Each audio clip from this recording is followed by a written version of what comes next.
Hello good evening everybody. So we are doing Punjab PCS current affair series. हमने जो कल वाली क्लास में टॉपिक किया था वो था हमारा पार्लियामेंट एंड स्टेट लेजिस्लेचर। जो हम आज डिस्कस कर रहे हैं that topic is related to the जो हमारा जुडिशरी वाला एस्पेक्ट है। पीसीएस मेंस में एक क्वेश्चन पार्लियामेंट पे आना तय है और दूसरा जुडिशरी पे। और हमने कल जो पढ़ा था उसमें एक टॉपिक रह गया था प्राइवेट मेंबर बिल। ये टॉपिक डायरेक्टली तो नहीं आएगा भाई प्राइवेट मेंबर बिल पे, पर we can use that in our answers, जिससे आपके आंसर की क्रेडिबिलिटी और बढ़ जाएगी। तो we will discuss about private member bill in little detail, पर उसका फायदा आपको आंसर राइटिंग में कहीं ना कहीं हो जाएगा, तभी मैंने इसको यहां पे इंक्लूड किया है। And all these videos are available on civil with Aakash YouTube channel, और इसकी सारी पीडीएफ आपको मिलती है civil with Aakash telegram channel पे। आप उसको सब्सक्राइब करके ज्वाइन करके वहां से डाउनलोड कर सकते हैं। अब आता है प्राइवेट मेंबर बिल। अब मुझे एक चीज बताएं, जब प्राइवेट मेंबर बिल की बात होती है तो इसका इंपॉर्टेंस कहां पे है? इसका इंपॉर्टेंस सिंपल है कि जब हम बात करते हैं पार्लियामेंट की प्रोडक्टिविटी की, कि पार्लियामेंट की एफिशिएंसी कम है। एफिशिएंसी कम होने का एक रीजन रहता है कि जो ऑपोजिशन है वो अच्छे से काम नहीं करती है। और ऑपोजिशन अच्छे से काम इसलिए नहीं करती है बिकॉज क्योंकि ऑपोजिशन का से पार्लियामेंट में कम है। मान लो स्पीकर है वो ऑपोजिशन लगता है रूलिंग पार्टी का ही अपॉइंटी है, तो फिर उनका एक तरह से ट्रस्ट खत्म हो जाता है। और प्राइवेट मेंबर बिल इंश्योर करता है कि जो भी इंसान मिनिस्टर नहीं है, जो भी इंसान हाउस में मिनिस्टर नहीं है, चाहे वो इलेक्टेड हो चाहे वो नॉमिनेटेड हो, उसे बोल देते हैं प्राइवेट मेंबर। और जब वो बिल इंट्रोड्यूस करता है उसे बोल देते हैं प्राइवेट मेंबर बिल। अब प्राइवेट मेंबर बिल की बात यह है, जब प्राइवेट मेंबर के पास से होगा बिल को इंट्रोड्यूस करने में, then opposition indirectly will have say in parliament कि भाई हम भी पॉलिसी मेकिंग में इन्वॉल्व हैं। तो जब ये नहीं हो पाता है प्राइवेट मेंबर बिल तो इश्यूज क्रिएट हो जाते हैं। तो इसलिए अगर बात समझी जाए कि जो प्राइवेट मेंबर बिल है वो इंश्योर करता है ऑपोजिशन रोल इन पार्लियामेंट। जब ऑपोजिशन और रूलिंग पार्टी इकट्ठे काम करेंगे that will help in increasing the efficiency of parliament. इसलिए ये टॉपिक न्यूज में है। अब as per PRS legislative research report, this is a body NGO which talks about कि इन रिसेंट टाइम्स कि जो हमारे बिल हैं प्राइवेट मेंबर बिल्स डिक्लाइन हो गए हैं in both houses. But more important than that is कि जो आज तक इंडिया की हिस्ट्री में प्राइवेट मेंबर बिल बहुत ही कम पास हुए हैं। एक रीजन ये है कि प्राइवेट मेंबर बिल को आप किसी पर्टिकुलर डे पे ही इंट्रोड्यूस कर पाते हो, जैसे कि फ्राइडे। तो as such private member bill introduce करने के लिए लिमिटेशंस बहुत ज्यादा हैं। अब उसी को लेकर क्वेश्चन आता है कि प्राइवेट मेंबर बिल का पहले आता है सिग्निफिकेंस क्या है। तो अगर आप एमपीज को प्राइवेट मेंबर को बिल इंट्रोड्यूस करने दोगे, it indirectly means you are allowing different ideas to come into the parliament। तो इससे इनोवेटिव आइडियाज आते हैं। For example right to disconnect bill 2019, it was a private member bill. अब reform catalyse legal reform, for example transgender bill, ये सारे private member ही bill ही थे। अब गवर्नमेंट है ना, government is also bounded by the public opinion. अब गवर्नमेंट को डर होता है कि हम कुछ ऐसा ना करें जिससे पब्लिक के सेंटीमेंट्स हर्ट हो जाएं, and there are various reforms that are needed जो पब्लिक की मोरालिटी के अगेंस्ट हो सकते हैं। तो उनको प्राइवेट मेंबर इंट्रोड्यूस कर सकते हैं अगर गवर्नमेंट ना कर पाए ऑफ द डे। अब अगर ये क्यों डिक्लाइन हो रहे हैं प्राइवेट मेंबर बिल? पहली बात क्या है? Frequent disruptions in the parliament. बहुत बार एडजर्नमेंट होती है, चाहे वो एडजर्नमेंट सिंपल हो चाहे वो एडजर्नमेंट सिनेडाई हो।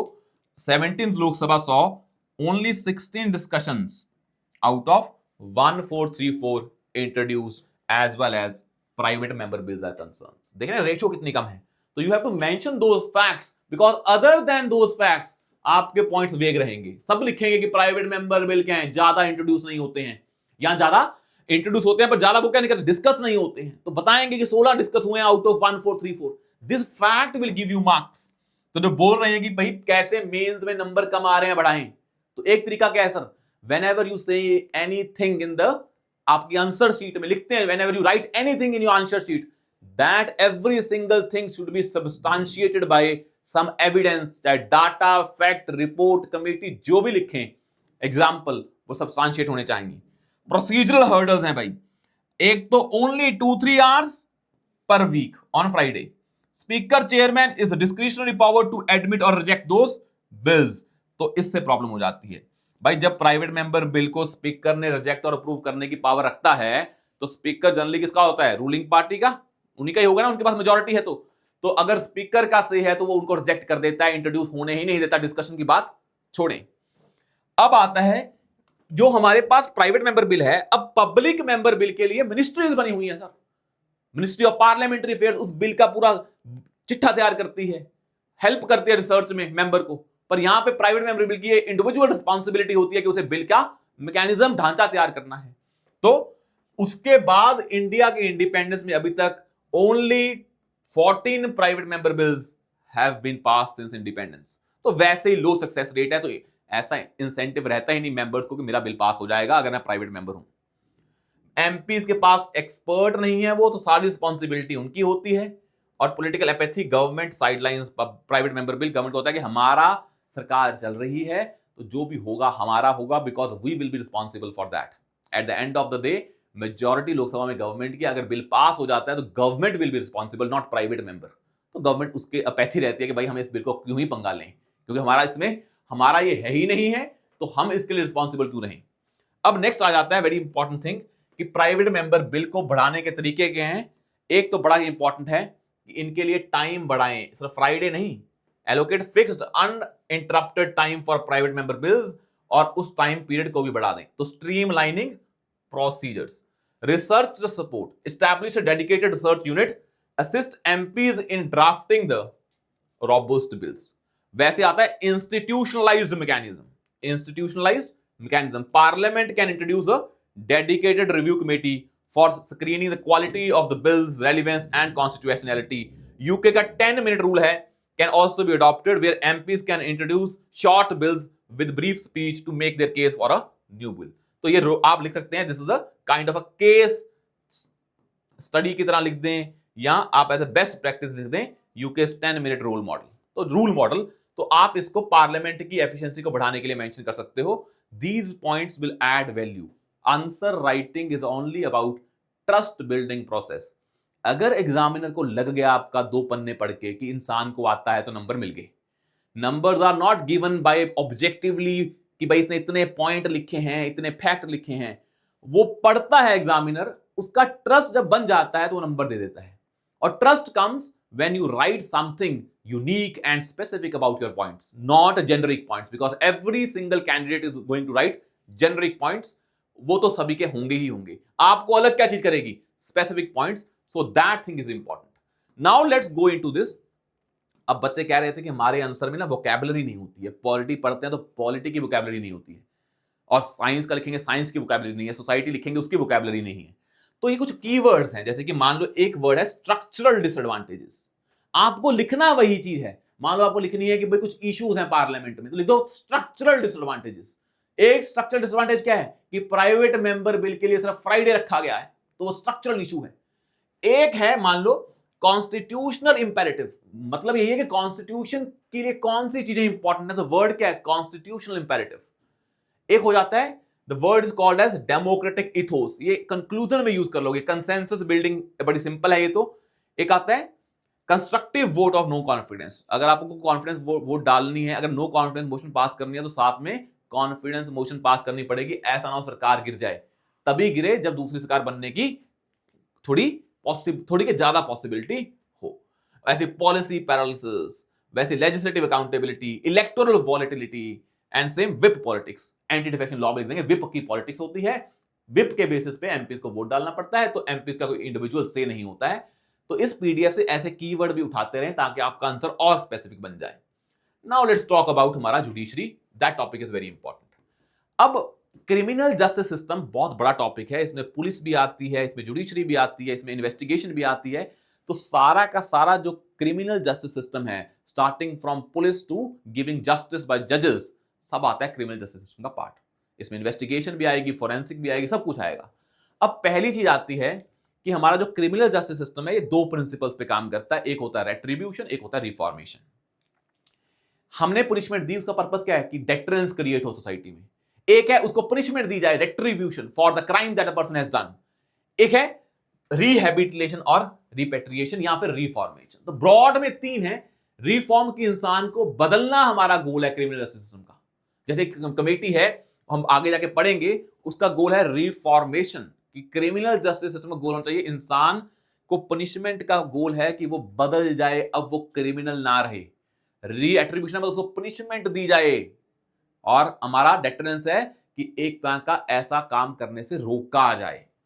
अब एक चीज समझें, हमारे क्यों क्रिमिनल जस्टिस सिस्टम को बदलने की जरूरत है।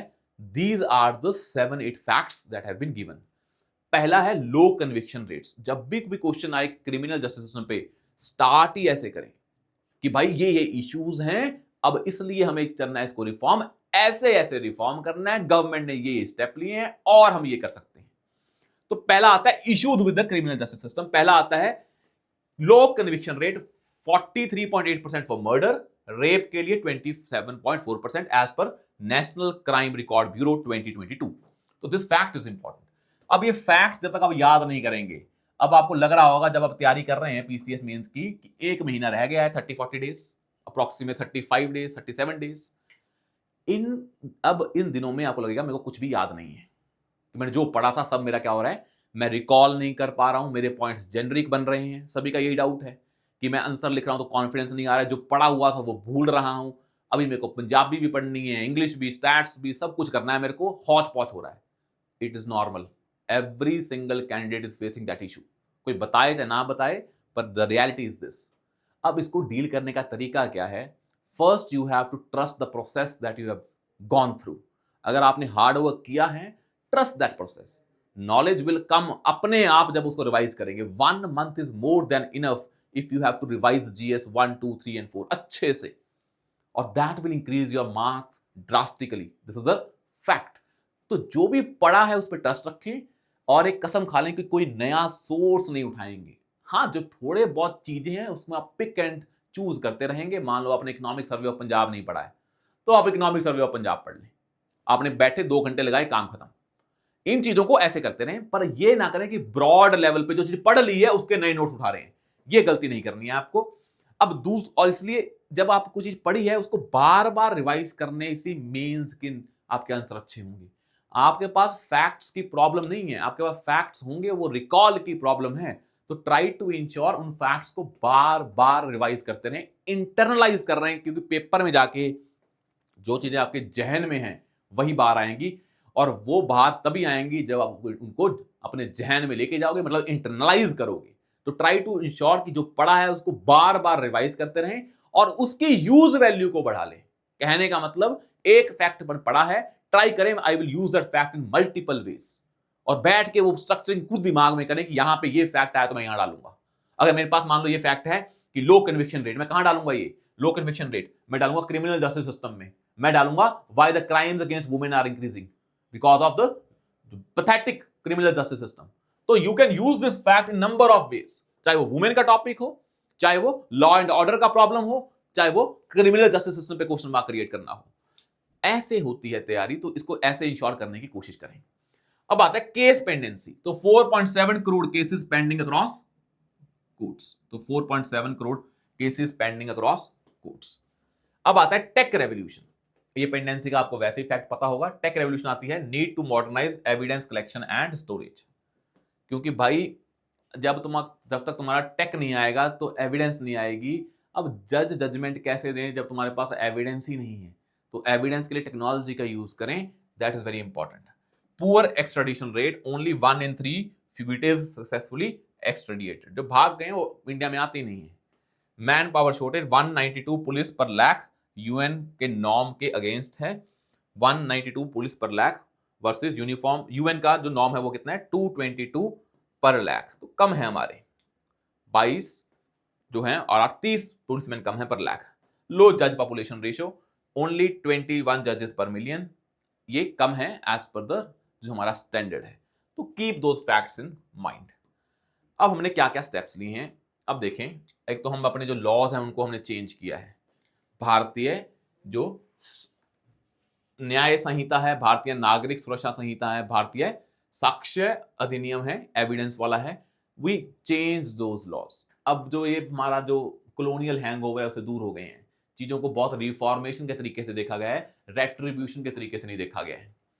अब एक हमने आई है हमारी fast track special courts. For example जो वुमेन, क्राइम अगेंस्ट वुमेन है जो, उनके लिए फास्ट ट्रैक कोर्ट बनाए हैं। क्रिमिनलाइजेशन ऑफ पॉलिटिक्स को रोकने के लिए फास्ट ट्रैक कोर्ट्स बनाए हैं। तो हम ट्राई कर रहे हैं कि ऐसे कोर्स बनाए जाएं। राजस्थान का मॉडल है ओपन प्रिजन, ताकि इंसानों को रिफॉर्म किया जाए, ना कि रेट्रीब्यूशन। ओपन प्रिजन में they are given more freedom as compare to normal prisons. NCRB का 2015 का रिपोर्ट है। एक हमने क्या किया है, विटनेस प्रोटेक्शन स्कीम है, कि जो भाई इंसान विटनेस देगा उसको प्रोटेक्ट करने की स्कीम है, कि उनकी आइडेंटिटी को रिवील नहीं किया जाएगा, ताकि they can become a kind of evidence in solving the cases. तो ये सारे स्टेप्स हमने लिए हैं। अब ये हैं जो हमारे तीनों आए हैं नए एक्ट, जिनको हमने नाम चेंज किया है, इसको फंडामेंटल्स भी चेंज किए हैं। इसको हम पढ़ लेते हैं क्या क्या चेंजेस आए हैं। पेपर में इस पे डायरेक्टली क्वेश्चन आ सकता है। एक बार आया था पीसीएस में, लेबर कोड्स आए थे उस टाइम। अब इस टाइम क्या आए हैं, क्रिमिनल लॉज आए हैं। डायरेक्टली पूछ लेंगे what are the difference between these laws and previous laws, what reforms have been inculcated in those laws, what more can be done. तो वो क्वेश्चन आ सकता है। पर उससे पहले एक चीज समझ लें, इससे पहले इसको ब्रॉड लेवल से समझना है, तो ये समझें कि जो भारतीय न्याय संहिता है, इसके जो की प्रोविजंस हैं, इसके जो की प्रोविजंस हैं, अब उसको समझें। पहला है कम्युनिटी सर्विस फॉर पेटी ऑफेंसेस। हमने बोल दिया कि भाई जो पेटी ऑफेंसेस है उसके लिए हम क्या देंगे, कम्युनिटी सर्विस करनी पड़ेगी आपको। गैंग रेप विक्टिम्स एज को हमने बढ़ा दिया है फ्रॉम 16 टू 18। सेडिशन ऑफेंस को रिमूव कर दिया है। टेररिज्म एंड ऑर्गेनाइज्ड क्राइम को डिफाइन कर दिया है इन भारतीय न्याय संहिता, जो आईपीसी का नाम चेंज किया है। अब इसमें प्रॉब्लम क्या है, वेग डेफिनेशंस में impact free speech, police description between new laws and उपा रिस्क मिसयूज। तो ब्रॉड सेंस में ये है। अब मान लो पेपर पे तीनों एक्ट्स आए, तो ये थोड़ा ना बैठ के उनके प्रोविजन लिखोगे, तो right the three provision of this, three of three उसके, दो दो उसके ड्रॉबैक। तो आपके नोट्स भी मैंने ऐसे बनाया है, लिखना है कि उसको हम पूरे 5 पन्ने लिख दें, पर पेपर में काम नहीं आएगा वो। जो हमारा सुरक्षा संहिता है, नागरिक सुरक्षा संहिता, इसमें first time offenders gelled for 1/3 of maximum sentence, release on bond, mandatory forensic proof for 7+ year जो ऑफेंसेस हैं, प्रोसीजरल टाइमलाइन सेट कर दिए हैं कि भाई इतने इतने में ये प्रोसीजर खत्म होना चाहिए। इसका इंपैक्ट क्या होगा, faster case disposal, tech integration हो गई है, विक्टिम के राइट्स इंश्योर हो गए हैं, FIR at any police station, zero FIR का कंसेप्ट यहां पे इंट्रोड्यूस कर दिया है, जो कि पहले सुप्रीम कोर्ट ने खुद किया था, अब हमने लॉ में लिख दिया है। वैसे एविडेंस में हमने देखा इलेक्ट्रॉनिक एविडेंस अब एडमिट किए जाएंगे, digital records treated as documents, oral evidence recorded electronically को भी माना जाएगा, joint trials for absconding accused भी होंगे, wider use of electronic evidence, privacy concerns हो जाएंगे। अगर आप डिवाइस की बात करते हो, आपके फोन में कोई डाटा है that can be taken as evidence, पहले ये नहीं लिया जाता था, अब डिजिटल उसको भी, रिकॉर्ड को भी एज एविडेंस माना जाएगा। अब इसका जो कोर प्रिंसिपल है न्यू लॉज का, इनके 3 कोर प्रिंसिपल है। पहला क्या है, Indian values at the core, rooted in dharma and nyaya, the laws reflect Indian ethos, empowering citizens and combining tradition with modern justice. जैसे कम्युनिटी सर्विस है, वैसे एम्पावरिंग कर रहे हैं सिटीजंस को, हम उनको ज्यादा वॉइस दे रहे हैं। तो इन लॉज में सिटीजंस को सेंटर पे रखा गया है, डिजिटल टूल्स का यूज कर रहे हैं, इलेक्ट्रॉनिक एफआईआर की बात कर रहे हैं। It means fair and transparent process हो जाएगा। अब वो नहीं होंगे कि एफआईआर हुई है कि नहीं पता नहीं है, इलेक्ट्रॉनिक है, सभी को पता होगा। Justice over punishment. Now the focus will be on justice-based system that focuses on victims' rights, timely trials, justice पे फोकस है, ना कि retribution और punishment पे। तो ये लॉज आए थे जो आईपीसी, ये ब्रिटिशर्स के टाइम पे आए थे, तो कॉलोनियल माइंडसेट था जो, उसमें सिटीजन्स को एज अ क्रिमिनल देखा जाता था। अब भी सिटीजन्स को हमने क्या है, रिफॉर्मेशन के सेंस में देखा है, not in the sense of retribution. हमने कम्युनिटी सर्विस ऐड की है, अब हमने पुलिस की पावर्स पे रिस्ट्रिक्शंस लगाई हैं, टाइम सेट किए हैं, प्रोसीजर सेट किए हैं। तो this are the basic differences with these three. अब नेक्स्ट आता है हमारा एक टॉपिक बड़ा इंपॉर्टेंट है, इस पे डायरेक्टली क्वेश्चन आ सकता है, वो है judicial accountability and judicial vacancies. हम पढ़ेंगे फ्री लीगल एड, पर more important topic is judicial accountability and judicial vacancies. ये इसलिए भी न्यूज में है बिकॉज आज जो हमारे दिल्ली हाईकोर्ट के जज के केस में कैश मिला था, तो जजेस की अकाउंटेबिलिटी पे और जजेस की इंडिपेंडेंस पे क्वेश्चन मार्क क्रिएट हुआ, और जजेस की क्रेडिबिलिटी पे। तो पहली चीज तो ये समझें, the discovery of words of cash at the residence of Delhi high court जज has raised concerns regarding accountability of higher judiciary in India. As per ministry of law and justice, more than 5600 vacancies, 2 in Supreme Court, 364 in High Court and 5245 in District Courts in Judiciary in November 2024। अब बच्चे कह रहे थे ये fact तो 2024 का है, बोल देंगे। भाई आप कोई भी फैक्ट लिख दें, उनको नहीं जानना है कि अभी वाला दे रिसेंट वाला, बस वो ज्यादा पुराना ना हो, आसपास का हो, तो you can mention about that कि वैकेंसीज इतनी पेंडिंग है। ये हमारा है अकाउंटेबिलिटी को लेके एग्जांपल है मेरे पास। ट्राई करें इंट्रोडक्शन में ही कंटेक्स्ट सेट करते हैं। Introduction in PCS can be written in 2 ways। और वो दोनों वेज क्या हैं, इकट्ठे ही इंटीग्रेट करने पड़ेंगे। एक होता है व्हाट, एक होता है व्हाई। क्वेश्चन आता है जुडिशियल अकाउंटेबिलिटी पे। आप जुडिशियल अकाउंटेबिलिटी को डिफाइन नहीं करेंगे। डिफाइन करना है तो कर दें, मान लो 15 मार्कर है, पर साथ में लिख दें कि why this topic is a news because of that incident.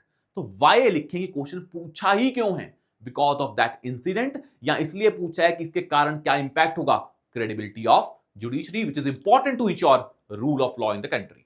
जो रूल को इंप्लीमेंट करने वाले हैं, अगर वही रूल का वायलेशन कर रहे हैं, things will become more difficult to tackle.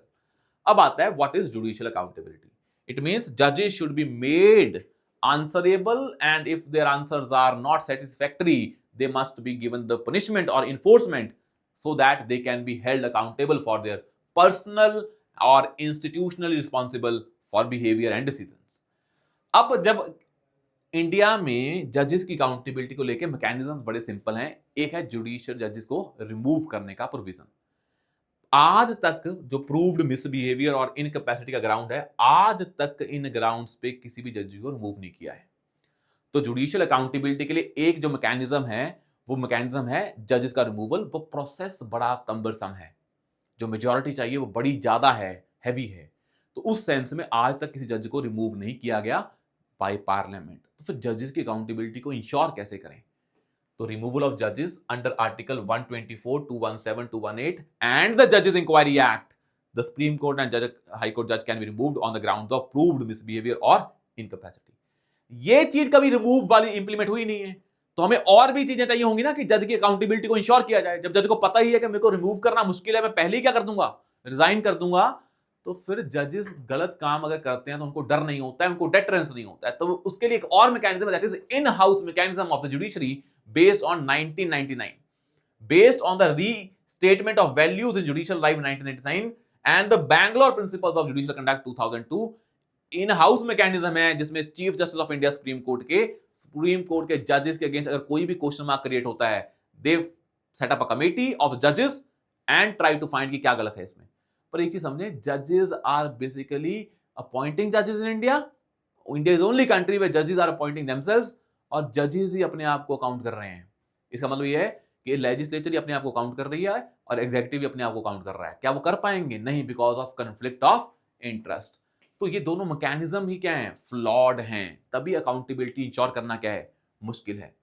अब प्रॉब्लम ये है, जब तुम जुडिशियल अकाउंटेबिलिटी करते हो कि जजेस खुद ही करेंगे अपने आप को अकाउंट, ये इसलिए करते हैं कि जजेस की इंडिपेंडेंस बनी रहे। ऐसा ना हो कि जजेस के काम में एग्जीक्यूटिव घुस जाए या लेजिस्लेचर घुस जाए, फिर जजेस लॉ को अनकॉन्स्टिट्यूशनल डिक्लेयर करने से डरेंगे, बिकॉज उन पे मुकदमा हो सकता है इन पार्लियामेंट।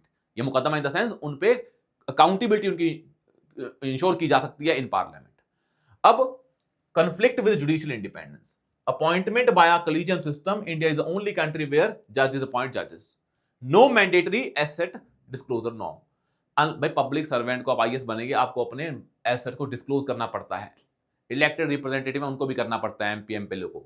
जजेस are not legally bound to publicly declare there assets. However in supreme court जजेस should make a declaration of the assets on assuming office. ये सुप्रीम कोर्ट ने कहा है, कोई ऐसा लीगल बाउंडेशन नहीं है। तो कहने का मतलब क्या है, तो सबसे बड़ी प्रॉब्लम वो है no mandatory asset disclosure norm, limited checks and balances, judiciary self governs most of their aspects like in house mechanism. तो कोई भी क्या है, चेक्स एंड बैलेंसेस जुडिशरी पे इन्वॉल्व नहीं है। तो इसी कारण क्या होता है, फिर जब ये सारी चीजें हो रही हैं तो जजेस की अकाउंटेबिलिटी के कारण बहुत सारी प्रॉब्लम्स होती हैं। तो पहली तो बात है कि क्यों जजेस की अकाउंटेबिलिटी इंडिया में कम है, ये मैकेनिज्म्स के कारण कम है। और क्यों चाहिए हमें अकाउंटेबिलिटी, बिकॉज अगर जजेस की अकाउंटेबिलिटी ज्यादा होगी तो जस्टिस की क्वालिटी भी अच्छी होगी। अगर जस्टिस की क्वालिटी अच्छी होगा, ट्रस्ट भी बढ़ेगा, रूल ऑफ लॉ भी इंप्लीमेंट होगा, चीजें क्या होंगी, स्ट्रक्चरल होंगी, उनमें कोई ना कोई क्या होगी, सर्टेनिटी होगी। इन सारी चीजों को कौन इंश्योर करता है, जजेस की अकाउंटेबिलिटी। वैसे ही judicial vacancies, reasons and impact एक टॉपिक है कि वैकेंसीज, देखा ना कितनी वैकेंसीज हैं, इसके क्या रीजंस हैं और क्या इंपैक्ट्स हैं। अब देखें, due to retirement, resignation, demise and elevation of जजेस and increase in sanction strength of courts, vacancies बढ़ रही हैं। इंडिया में लोअर कोर्ट्स के लिए कोई ऑल इंडिया जुडिशियल सर्विस का एग्जाम नहीं है। स्टेट की पब्लिक सर्विस कमीशन ये एग्जाम करवाते हैं हाई कोर्ट के साथ मिलके, पर वहां पे तुम्हें पता ही है कि स्टेट के एग्जाम्स में कोई सर्टेनिटी नहीं है, कब एग्जाम होगा कब नहीं होगा, करप्शन के भी इश्यूज रहते हैं, तो वहां पे वैसी वैकेंसीज बनी रहती हैं। टाइम कंज्यूमिंग कोलिजियम प्रोसेस, जजेस को अपॉइंट करने के लिए कोलिजियम है, अब कोलिजियम जजेस के द्वारा ही संभाला जाता है। अब जजेस को पास पहले ही इतना काम है, तो वो कोलिजियम में डिले होने के चांसेस बढ़ जाते हैं। Involves a continuous and collaborative process between executive and judiciary requiring consultation approval from various authorities. तो it is a time consuming collegium process. जजेस ने पास किया, फिर जाता है एग्जीक्यूटिव के पास, फिर उनकी होती है इन्वेस्टिगेशन जजेस की, बड़ा टाइम कंज्यूमिंग प्रोसेस है। और जब इतने ज्यादा वैकेंसीज हैं तो जस्टिस क्या हो जाता है, डिलेड हो जाता है। Over 19,527 lakh cases are pending in Supreme Court and High Court respectively. Low judge to population ratio है, leads to huge work stress on the judges. ये भी बड़ा इंपॉर्टेंट है। तो वैकेंसीज के कारण ये इंपैक्ट पड़ रहा है कि पहले तो वैसे ही जज कम है, ऊपर से क्या है, बहुत ही ज्यादा पेंडेंसी है, केसेस का इनफ्लो ज्यादा है, वर्क स्ट्रेस बढ़ जाता है। तो these all are the points जो जुडिशियल वैकेंसीज के रीजंस हैं एज वेल इंपैक्ट्स। आप इसको और भी एलेबोरेट कर पाओगे, पर मेनली इंपॉर्टेंट पॉइंट चीज है क्या हम रिफॉर्म लेके आए, that is the most important thing कि क्या रिफॉर्म लेके आए कि जजेस की वैकेंसीज को डील किया जाए। एक तो सबसे बड़ा इंपॉर्टेंट आता है कि जजेस के अपॉइंटमेंट के लिए रिविजिट करो नेशनल जुडिशियल अपॉइंटमेंट कमीशन, जिसको सुप्रीम कोर्ट ने अनकॉन्स्टिट्यूशनल डिक्लेयर कर दिया था, बिकॉज बोला था वो इंडिपेंडेंस ऑफ जुडिशरी के अगेंस्ट है। पर कुछ ऐसा मैकेनिज्म लेके आए जिसमें जजेस भी हो, जिसमें क्या हो, एग्जीक्यूटिव भी हो, ताकि जो जजेस हैं उनकी जो अपॉइंटमेंट है उनमें अंकल जज सिंड्रोम ना आए, कि जजेस अपने भाई भतीजा वादा वाला काम ना करें। आजकल इंडिया में बोला जाता है कि जजेस अपने रिश्तेदार को जजेस बना देते हैं, बिकॉज जज बनने के लिए आपके पास कंडीशंस हैं, आप उन कंडीशन के बेसिस पे भी हाई कोर्ट और सुप्रीम कोर्ट के जज बन सकते हो। जैसे कि आप लॉयर होने चाहिए, तो आपने लॉ की प्रैक्टिस की, आपको क्या बना देगा, जज, based on your contacts. Lower court से एग्जाम देके हायर कोर्ट जाना मुश्किल है, लॉयर से हाई कोर्ट जाना आसान है। It shows there is some issue with the judicial appointments. इसको तुम्हें और स्ट्रीमलाइन करना पड़ेगा। ऑल इंडिया जुडिशियल सर्विस करें ताकि टैलेंट अट्रैक्ट हो कहां पे, एग्जाम्स की तरफ, और उनकी रिस्पेक्ट बढ़े, और उनका क्या हो, हाई कोर्ट और सुप्रीम कोर्ट में जाने की थोड़ा जो ऊपर जाते रहते हैं कि आप क्या बने, पहले डिस्ट्रिक्ट जज बने, फिर आप हाई कोर्ट, फिर सुप्रीम कोर्ट। ये जो लैडर है ये स्ट्रांग होना चाहिए, आजकल ये वीक है। नीचे से ऊपर जजेस नहीं जा रहे हैं, जजेस लॉयर के थ्रू, लॉयर के रूट से कहां बन रहे हैं, लोग जजेस बन रहे हैं। Conducting periodic assessments of judicial strength, कि पता लगता रहे भाई जुडिशियल की स्ट्रेंथ क्या है, ताकि अपॉइंटमेंट का कोई भी डिले ना हो। Judicial standards and accountability bill था, ये बिल को पास करवाएं ताकि जजेस के लिए स्टैंडर्ड सेट करें और उनकी अकाउंटेबिलिटी को इंश्योर करें बाय इंडिपेंडेंट थर्ड पार्टी जो बॉडी होगी। जजेस अकाउंटेबिलिटी इंश्योर ना करें इन हाउस मैकेनिज्म से। National judicial commission proposed by law commission in 80th and 121st report to handle appointments and misconduct investigation, कि नेशनल जुडिशियल कमीशन बनाएं, इसमें सब होंगे, जजेस भी होंगे, एग्जीक्यूटिव भी, लेजिस्लेचर भी, एमिनेंट पर्सन भी, ताकि जजेस की अकाउंटेबिलिटी को इंश्योर किया जाए। जजेस शुड नॉट अपॉइंट जजेस देमसेल्व्स एंड जजेस शुड नॉट अकाउंट जजेस देमसेल्व्स। उनके लिए कोई ना कोई थर्ड पार्टी, इंडिपेंडेंट पार्टी होनी चाहिए, ताकि वो इंडिपेंडेंट बॉडी उन पे चेक रख सके। अब हम पढ़ रहे थे, लास्ट पिछला टॉपिक क्या था, जो free legal aid and prison reforms. अब फ्री लीगल एड पे क्वेश्चन आ सकता है, बिल्कुल आ सकता है, क्योंकि हमने पता है कि जो नेशनल लीगल सर्विसेज अथॉरिटी है उसमें पहले भी क्वेश्चन आ चुका है। अब एक चीज समझें, हम पहले करते हैं फ्री लीगल एड वाला। अब इसमें दो केसेस बड़े इंपॉर्टेंट हैं, वो केसेस मैं आपको बता रहा हूं और फैक्ट्स बता रहा हूं। वैसे आपको पता है कि फ्री लीगल एड के क्या फायदे हैं और क्या अगर नहीं होती क्या इशू है। अगर फ्री लीगल एड नहीं मिलेगी तो जस्टिस नहीं मिल पाएगा, किसको, पुअर्स को। तो जो लीगल इक्वालिटी है, आर्टिकल 14 रूल ऑफ लॉ, वो एक्चुअली में इंप्लीमेंट नहीं हो पाएगा, क्योंकि रूल ऑफ लॉ में आप पे मुकदमा होता है अगर आपने कोई काम गलत किया है तो, या अगर आप अक्यूज्ड हैं तो। अनलेस और अनटिल आपके पास कोई लॉयर ही नहीं है, तो फिर जो लोअर हैं सेक्शंस ऑफ सोसाइटी हैं, उनके पास लॉयर ही नहीं है, तो उनको फिर क्या होता है, पनिशमेंट या अंडर ट्रायल्स बढ़ जाते हैं। इंडिया में बहुत सारे लोग अंडर ट्रायल हैं, बिकॉज उनके पास क्या है, उनके पास लीगल नॉलेज ही नहीं है, लीगल एक्यूमेंट ही नहीं है, या लीगल क्या है, अवेयरनेस नहीं है, या लॉयर्स ही नहीं है कि उनको बाहर निकाला जाए। और अमीर देखेंगे वो अच्छे लॉयर्स का यूज करके बेल ले लेते हैं, पर गरीब नहीं ले पाते हैं। This is the issue. पर इंपॉर्टेंट प्रोविजन कौन से हैं, article 21 that is right to life and personal liberty, वहां पे right to free legal aid भी उसका पार्ट है। Article 39A DPSP talks about right to free legal aid. दो अपॉइंटमेंट जजमेंट्स हैं, एक है MS Hoskot versus state of Maharashtra 1978, it establish prisoners right to free legal assistance under article 21। वैसे ही है Hussainara Khatoon versus state of Bihar, affirm the right to speedy trial under article 21, मतलब right to free legal aid and right to speedy trial. Speedy trial तभी होगा when you have access to right to free legal aid या right to legal aid. दोनों Hussainara Khatoon case and MH Hoskot case 1978 and 79 respectively, Hussainwala 1979 का है। इन cases को लिखें कहां पे अपने आंसर्स में, ताकि आपका फ्री लीगल एड वाला आंसर क्या हो जाए, अच्छा बन जाए। Mention about those provisions and also mention कि भाई जो हमारी स्टैट्यूटरी प्रोविजन है, जैसे कि national legal service authority act 1987, Bharatiya Nyaya Nagarik Suraksha Sanhita, वहां का section 341 talks about free legal aid या affordable legal representation to access to justice. तो लीगल एड का सिंपल मतलब है when you are providing legal aid to the free legal services to the individuals who are unable to afford legal representation in affordable manner by charging less fees या free of cost is called as free legal aid, so that they can have representation in mediation, negotiation, in court proceedings, in dispute resolution mechanisms। तो आप इसको define कर पाए। UCC question आता है तो पहले डिफाइन करें what is UCC. Free legal aid आता है, पहले डिफाइन करें what is free legal aid. PPSC में academic introductions scores good marks, तो try to ensure to write those things. अब ये फैक्ट्स के बेसिस पे आपका आंसर सही हो जाएगा। वैसे आपको आता है फ्री लीगल एड, आप कहानी लिख दोगे इसके ना होने से क्या इंपैक्ट होते हैं। अगर फ्री लीगल एड नहीं होगी तो अंडर ट्रायल बढ़ जाएंगे। इंडिया में इतने परसेंट अंडर ट्रायल हैं कि इंडिया में 67% के अंडर ट्रायल हैं। कहानी लिखोगे आप तो वो फैक्ट्स आपको पता है, इंपैक्ट्स पता है, सोल्यूशन आपको पता है, बट ये फैक्ट्स जो मैंने आपको बता दिए ये आपके आंसर में वैल्यू ऐड कर देंगे। तो this topic is only with respect to value addition part. Same आता है प्रिजन रिफॉर्म्स को लेके। आपको पता होगा प्रिजन रिफॉर्म्स में क्या इश्यूज हैं, ह्यूमन राइट्स का वॉल्यूशन होता है, पर मेन थिंग इज कि जो हमारा model prison and correction services act है, इसमें क्या क्या लिखा है और क्या क्या हमारी कंडीशन है किसकी, प्रिजन की, और एक सुप्रीम कोर्ट की जजमेंट है कौन सी, सुकन्या संस्था, इसमें लिखेंगे। तो ये जो टॉपिक न्यूज में because of model prison manual and model prison correction services act to tackle caste based discrimination in prisons, amendments aligned with the Supreme Court ruling in Sukanya Sanstha versus union of India case 2024। तो हमारे prison में caste system के basis पे discrimination ना हो, women gender के basis पे ना हो।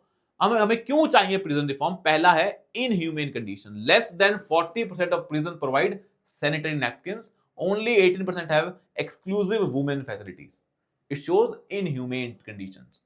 Bell rejection rate is high, 32.3% session courts and 16.2% magistrate courts में बेल रिजेक्शन क्या होती है, ज्यादा है। राइजिंग प्रिजन ऑक्यूपेंसी, हमारे इनमेट्स कितने 5.73, ऑक्यूपेंसी कितने की है तो 131.4% है। कितने हमारी प्रिजन ऑक्यूपेंसी, जितनी हमारी है उससे 31 ज्यादा ही है। Out of this 75.8 were under trial prisoners. ये बड़ा इंपॉर्टेंट नंबर है 75.8%। अगर ये नंबर 67 भी है, यहां पे लिखा है 75, तो आप इसको कोट कर सकते हैं। डिस्क्रिमिनेशन है division of prison work based on, because आपको जो प्रिजन में काम करवाया जाता है, अगर आप रिग्रेस इंप्रिजनमेंट में है तो कास्ट के बेसिस पे होता है। मैनुअल स्कैवेंजिंग इनसाइड प्रिजन आज भी प्रिवेलिंग है एज पर नेशनल ह्यूमन जो हमारा राइट्स कमीशन है उसकी स्टडी के हिसाब से भी है। और हम जो लेके आए थे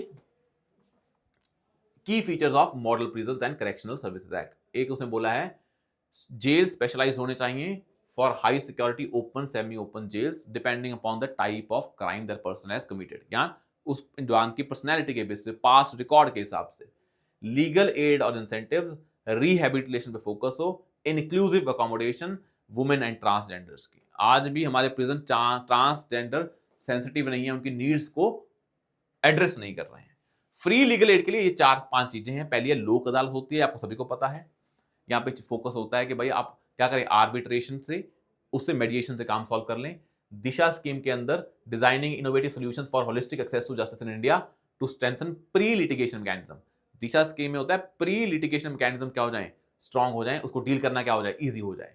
और लीगल एडवाइस को आप टेली लॉ के थ्रू, टेलीफोनिक कन्वर्सेशन के थ्रू प्रोवाइड कर सकते हैं। न्याय बंधु मतलब अगर कोई बंदा pro bono legal services provide करना चाहता है, अगर आप मान लो लॉयर हैं, आप चाहते हैं फ्री में मैं किसी को लीगल सर्विसेज दूं, तो आप न्याय बंधु बन के ये दे सकते हैं। और एक आता है Nyaya Mitra to facilitate disposal of 10 to 15 years old cases pending in high courts and subordinate courts। न्याय बंधु एंड न्याय मित्रा, जो भी इंटरेस्टेड लॉयर्स हैं वो प्रो बोनो सर्विसेज दे सकते हैं फॉर अंडर प्रिविलेज लिटिगेंट्स। और यहाँ पे जो केसेस बहुत पेंडिंग है 10 से 15 साल, उसमें अगर हेल्प करनी है तो न्याय मित्रा। तो these are the steps taken by the government to promote free legal aid as well as so that prison में रिफॉर्म आ सके। तो दो टॉपिक ये हैं। एक दो टॉपिक हमारा सबसे इंपॉर्टेंट है, वो है जो इनको पढ़ लेना तीनों एक्ट्स को, और सबसे इंपॉर्टेंट उसके ऊपर है जो हमने अभी पढ़ा है, ये जो डाटा फैक्ट्स हैं, these are very very important. आया समझ में? तो we will discuss about those next few topics more in this next class. फिर हम इकोनॉमिक्स स्टार्ट करेंगे। That is for today. Will see you soon in the next session tomorrow.